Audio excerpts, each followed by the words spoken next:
na na na na na na. Bam bam. Oh na na na na na na na na na. Bam bam. Oh na na na na na na na na. Bam bam. Oh na na na na na na na na na. Big it up. Oh na na na na na na na na. Big it up. Oh na na na na na na na na na. Bam bam. Ba ba ba ba ba day. Ba ba ba. Ba ba day. Ba ba ba ba ba day. Welcome to Home and Away Jamaica. This program, as usual, is always hot. What we always advise people as well is to talk to the experts, the people who know what they're supposed to do. Today, you're with just me, Paulette Price. We normally have Robert. Robert's not with us today, but we're going to do a really great show. Today, I want to welcome two guests. I'll start with Jerome Jarrett, who is from JM&B, and also to my colleague, Howard Johnson from Howard Johnson Realty. What we're going to talk about today is about really and truly not to be afraid of the real estate industry.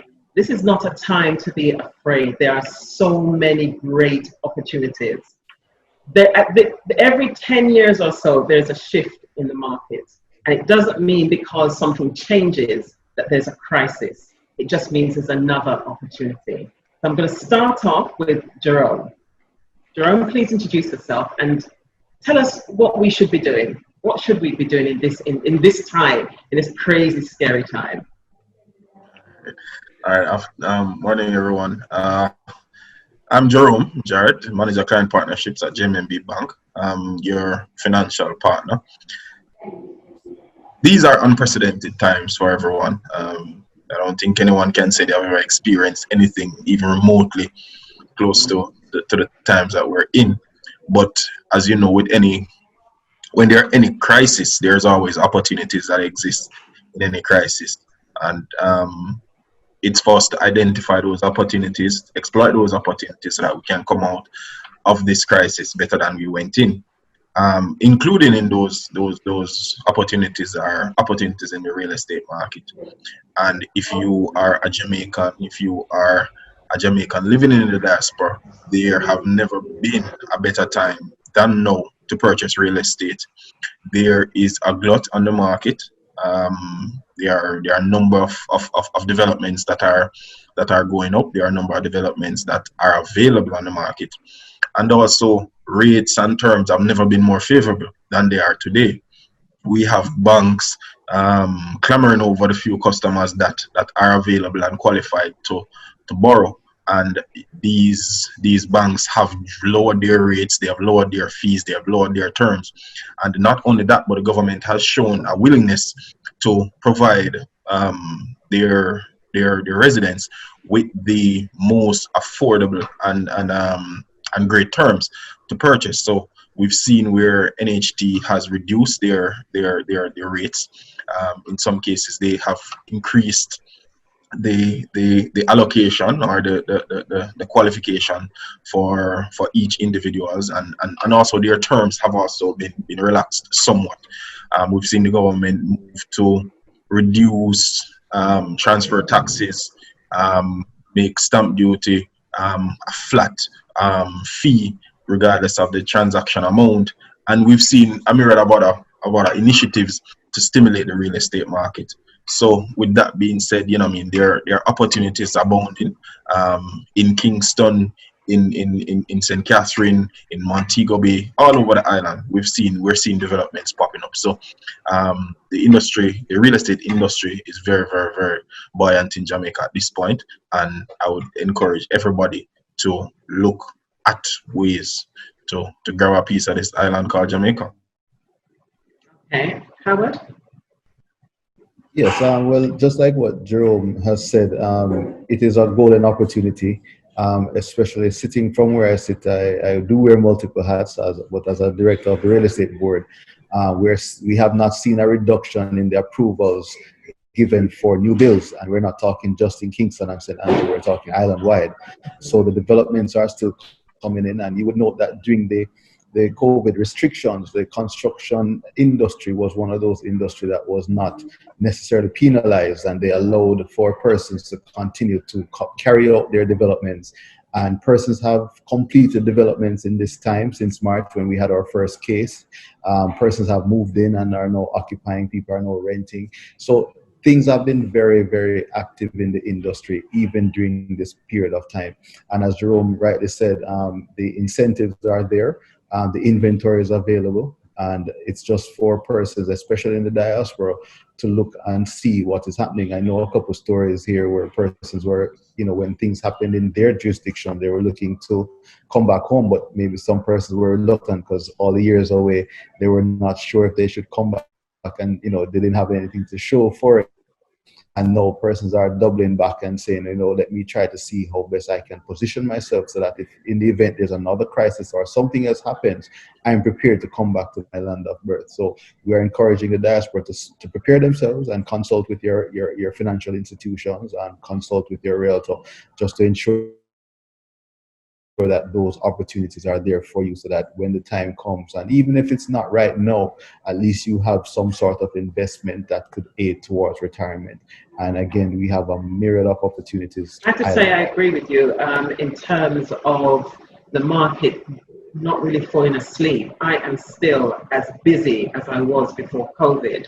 I even had a client even 3 or 4 days ago said to me, Paulette, she's actually overseas. Can I go and take a video of a particular property? And by the time I call the agent to make the appointment, the property is already at contract stage, and that's just in 4 days. Can I ask you both, just give me your feeling on, we can't work in isolation and just say this is what's happening in Jamaica. Whatever is happening around the world affects all of us, not just Jamaica, everywhere. So I was watching the debate yesterday between the two candidates who are going to be wanting to be the president of America.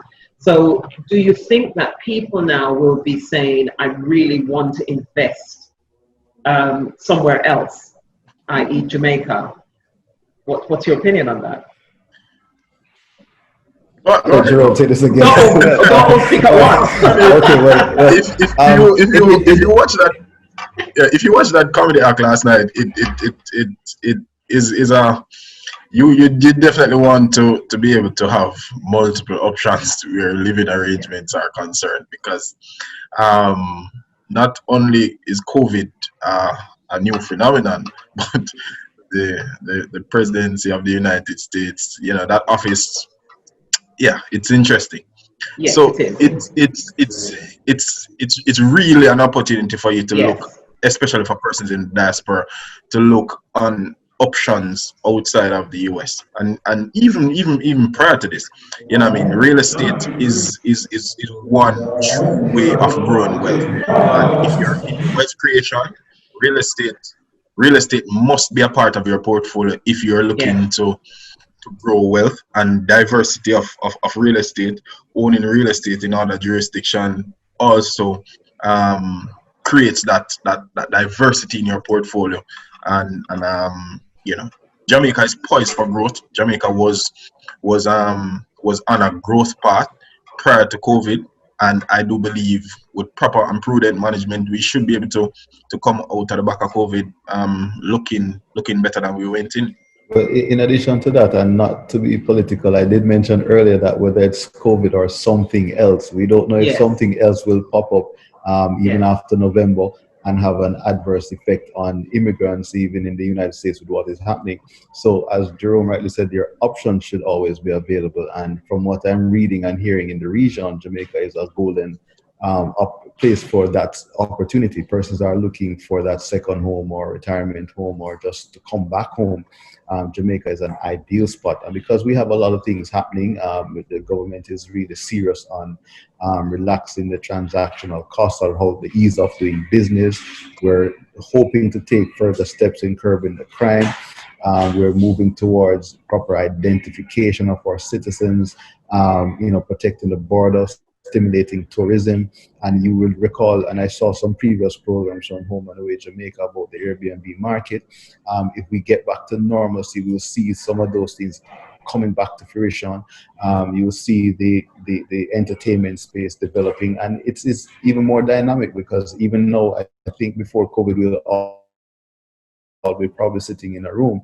But after COVID, we'll be having a mixture of room and this sort of technology that will allow persons to communicate and to enjoy the pleasures of what we have to offer. It's just that you can't taste the mango or the pear when you're online. But certainly, if you want to come to Jamaica at some point in time, at least you can have your asset financed by a JMB, sold by a realtor on the seaside. St. Elizabeth is emerging, Portland is emerging, Trelawney is emerging. So we have areas outside of just the Kingston and St. Andrew or the commercial Montego Bay and Ocho areas that are now developing, and we're getting new builds in those areas. So the inventory is vast.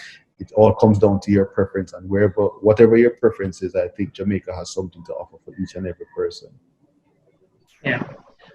One of the things that I get feedback on from the diaspora, because as you can tell, I am from the diaspora. Are you in it? Whatever. So I get, especially with the older generation, I get them always talking about the crime. I go to London quite regularly, and I try to say to them that it's really, crime is everywhere. And it's perceived, the figure that is perceived is a lot higher than the reality. So how would you persuade them that this is really the place to come? Because they all say crime is the top of the list, but what I've actually found is that a lot of the time they don't trust. So they don't trust different people in the different areas of what they need to do. What else can we do? Although we're in finance and we're in real estate, but what else can we do to get them to say, I think this is a place where I should invest, get my second or my third investment property in Jamaica? I think we could just look at the market and see how they are freezing. I mean, although they're owning for a few days, there is a notion. Yes, there's a notion that the industry here can accommodate persons that are coming from overseas and that they can be safe. I think it all boils down to your influences and your lifestyle, because that plays an important role as to how exposed you are to crime and violence. If you are if you explore a lot and you're not doing so in the safest where you're too adventurous without the proper guidelines, then you may find yourself in a little problem where you're not properly secured or in that environment that is safe. So for us as realtors, we tend to encourage persons to still consider Jamaica as a second home, but make sure that you're doing so in areas that is populated, not too remote, especially if you don't have a history or connection to Jamaica, and that makes a world of a difference. So some of the crime that we have are in areas that you may not want to call home. Some of the crime that we're hearing is involving activities that you may not want to be involved in. So if you stay away from some of those activities and some of those areas, I do believe that just like how the tourists are enjoying Jamaica, you as a second homeowner can enjoy your second home, especially for those cold months. You can be on the beach side in secure communities that we are enjoying even as residents here, because we're living here. Yes, we hear about it, but I have not heard of any adverse effects on us and our families so far. God bless us so far. But it comes down to your lifestyle and how you choose to live and where you choose to live. For me, I think the media has a huge part to play in how Jamaica is marketing.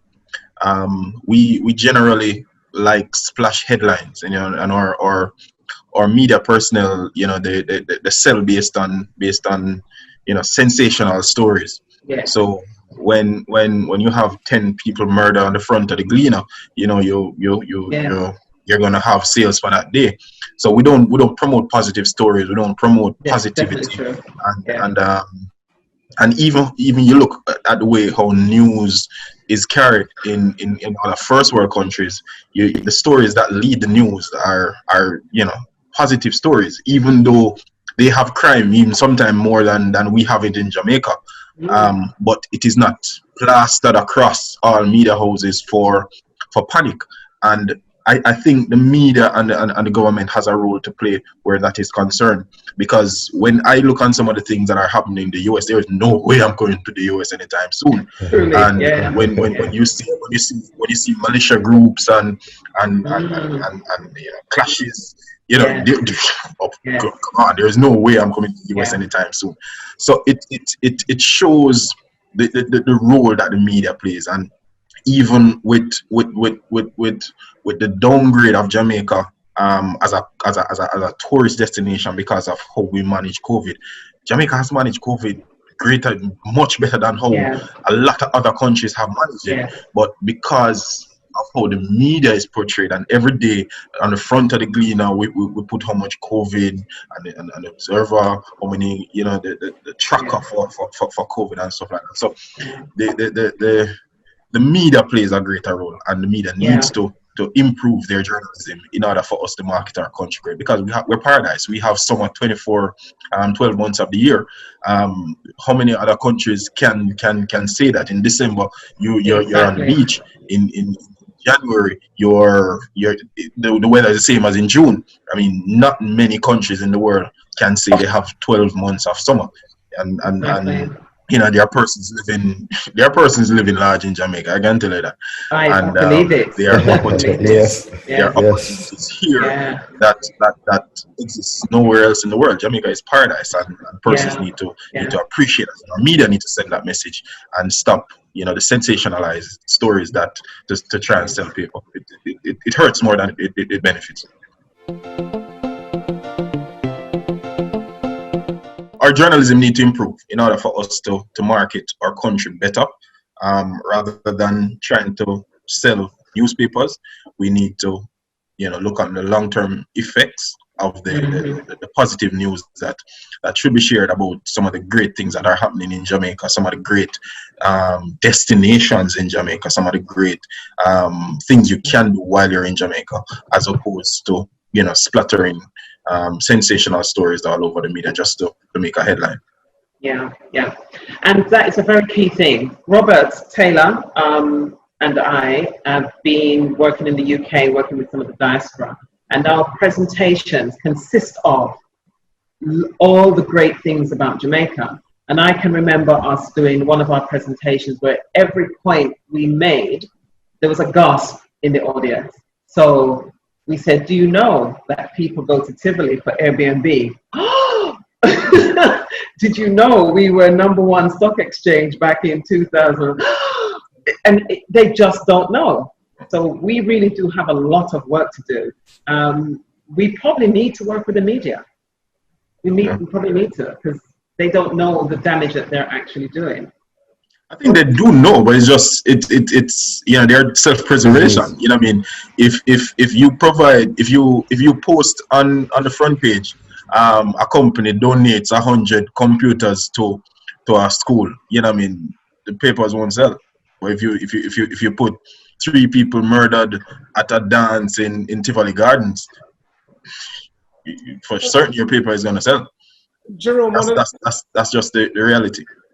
One of the things I wonder, and I agree with you, and I think as a country, and I'll ask Howard to opine on this, but I don't think we value ourselves enough as a people. I think our expectations of ourselves is at a very low ebb. And one of the examples I'll use is I'll say Howard post a property on, Treasure Beach for $1 million US. And I'll start reading the responses to the post, and I'll see $1 million for that. They're mad. That. And what we could have buy with that. And I say to myself, but if this was the Bahamas, if it was any other Caribbean island, anything on the waterfront would be $2, $3, $4 million. Why don't we believe that $1 million in Treasure Beach, a quarter acre in Treasure Beach on the waterfront could be worth $1 million US? In some respects, I still think our property values are still less than other comparable markets. I don't know if that's and I agree with you, but it's in relation to standard of living and affordability in Jamaica. If it is that the average income earner is, the disparity in income in Jamaica is pretty wide, with the haves and the have-nots. And the average person in Jamaica cannot afford a property in that region. So what it does is that if you see the price at certain levels, it becomes unattainable to you. So you automatically assume it's unattainable for everybody. So that's when you start seeing the comments about, you know, who can afford these properties and stuff like that, because it's unattainable to me. So who else can buy it? You know, it's nobody else should be able to, because I can't. It's a very valuable point that Robert made, and if I didn't think I have a follower, I know I have one follower, because that in fact happened on one of my pages. And when you in this business, and having done this for 23 years, $1 million for a piece of paradise is really grossly understated. And some of the properties that I have seen and come across in my career, $1 million barely cutting it. And there are some properties that if you drive on the road, you can't even see where they're located, because persons are flying in the middle of the night and enjoying these hideaways or these getaways, and they're costing way more than $1 million. But we are not doing ourselves justice when we, well, and I say there are persons that may be in a lower category, as Jerome mentioned, trying to barely make it to get this $30 million property or this $10 million property, and compare that to $1 million. It's different demographics. And for the persons in the diaspora, they have to understand what is their spending power when they're making the decision to invest back home or to come back home. You know, what's my spending power? What's my lifestyle? Where do I need to go and enjoy this? And can I afford where I want to be? So those are some of the decisions that I would encourage a lot of persons to consider. Do I come back and go on the North Coast? Do I come back and go back to where I grew up, especially in the corporate area where the demographics or things and times have changed? Do I still go back there just because of the sentiments? We have to make those informed decisions, and that's where the professionals come in. You need to talk to your financial institution, talk to your attorney, talk to your realtor to ensure that everyone is comfortable knowing that the investment that you're going to be making in Jamaica is in fact a valid one and something that you can maintain. And in some instances, it may be $1.5 million just to enjoy your retirement the way you deserve. And in other cases, it may be 250,000, 20 million Jamaican dollars that you are going to go and you're still going to enjoy your retirement as you deserve. So it's not to turn people off based on what they can afford. It's just to stay in your lane, as the saying says, and enjoy what you can afford. What would you say are some of the very important takeaways for the real estate industry in Jamaica coming out of COVID, when you compare some of how our market has responded versus to what we see in the media in other far more developed markets? The real estate market has room for improvement, I must say, in Jamaica. We have come a far way, but we still have a ways to go. And I think developers have to now be very creative as to how they approach the market to meet the demands. We have to think outside of the box. We have to adapt to the new happenings, the new norm, and not be in a mold. I know we have our plan sitting down, and we had a land sitting down from a long time ago, but we have to probably tweak it a bit just to meet the demands of making persons feel at home and not just provide them with a box.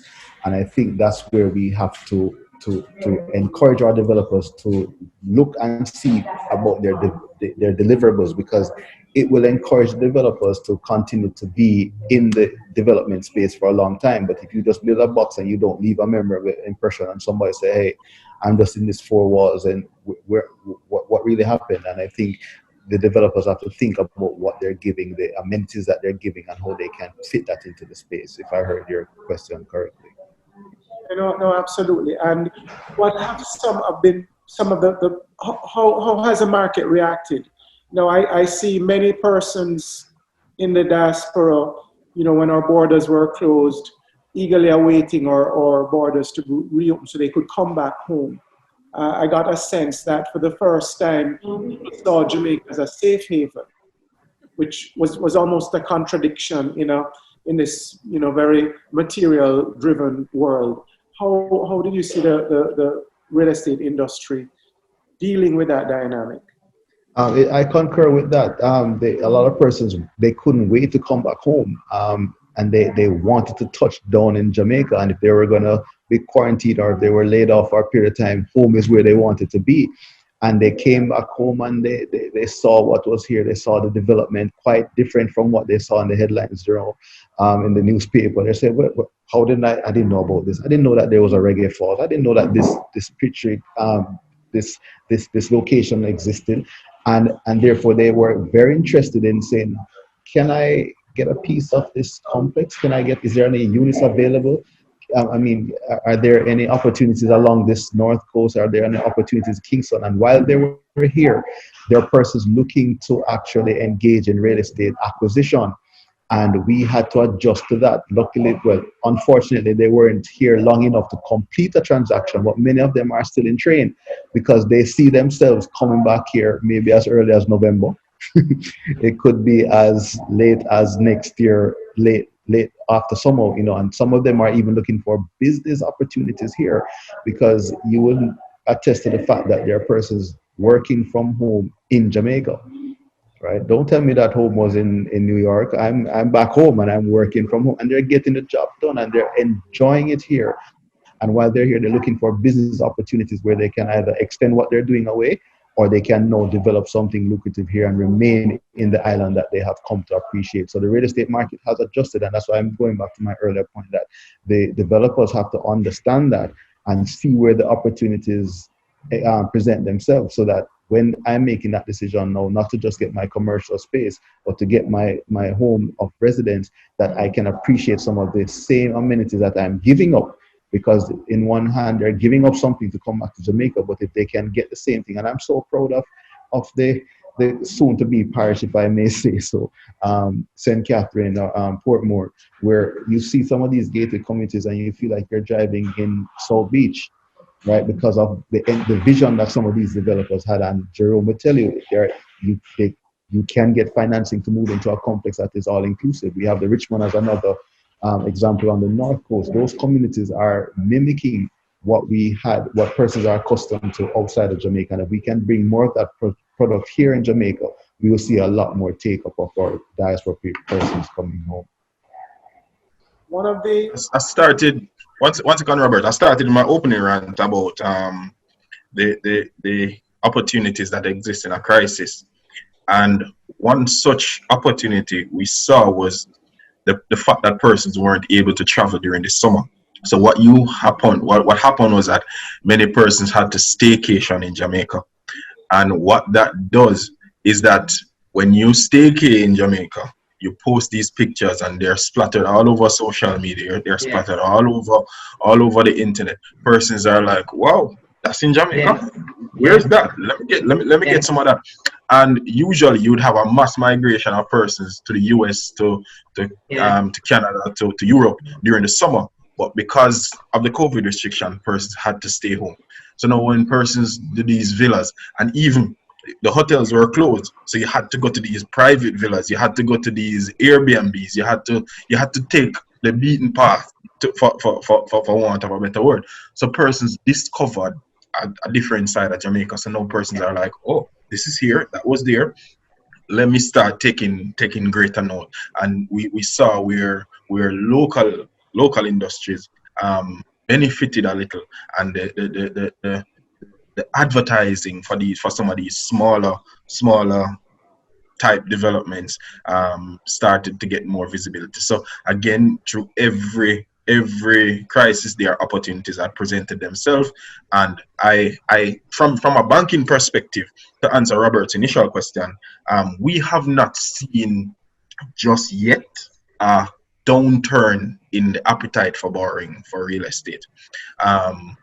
We have, and I preface that by saying just yet, because it is expected that the real hit from the pandemic won't hit until another 6 to 12 to 18 months, because as jobs, as persons get laid off, as company reduce staff, as companies' operations evolve, we will see some catastrophic impacts from the the pandemic. We saw yesterday where 28,000 persons were laid off from Disney. You know what I mean? A lot of those things are going to start spinning off on a lot of other companies. So for now, I can say from a banking standpoint that we have not seen any reduction in the appetite for persons interested in real estate. However, we have to assess risk, and we have to be careful, because a lot of these companies are not going to survive this pandemic. A lot of businesses are not going to survive. So we just have to, while we strive for growth, we just have to be mindful as well that we have a future to plan for. Howard, when you raise the opportunity for developers to pivot, one of the things that come to mind in the US in particular, consumption habits have changed. So, you know, certain stock prices are being driven by this changing dynamic. So persons are staying home. So persons are buying more paint because they're repainting their homes. They're spending more time at home, buying TVs and so on. But also, persons no longer need to live where they work. People can work remotely. With about 60% of the workforce working remotely, people can choose to live wherever they choose to. So somebody could be working with a company in New York, Amazon in New York, but they can move to Florida because they want the benefit of the climate, or they can move to Jamaica. I know of one couple that lives in New York, but they've decided to spend a year in Jamaica, and they'll be working remotely. Now, what I've seen, I was on a conference call recently with a developer in South Florida. They are building condominiums with offices. So they're building home offices. So each condominium will have a fully fitted office that's, you know, separated. So, you know, that's, I guess, the kind of pivot you're making reference to that developers can do as we see the work habits change. Absolutely, and it's not just, I mean, because the infrastructure is also needed. So that is a good move, and any home that has a study now is really prime property. But if you have the infrastructure to accompany it, such as cable, good internet, probably not as unstable as mine earlier, but if you have very good cable and internet and a good provider, it makes a world of a difference. So if these developers are outfitting their properties with things that you're going to be needing while working at home, if that becomes your new norm, or you have another business that complements it, or your kids have to be at home studying because we don't know when they can physically go back into the classroom. If your space is already equipped with that and it doesn't require a lot of reconfiguration, then your asset has gained in its equity because it's now in demand.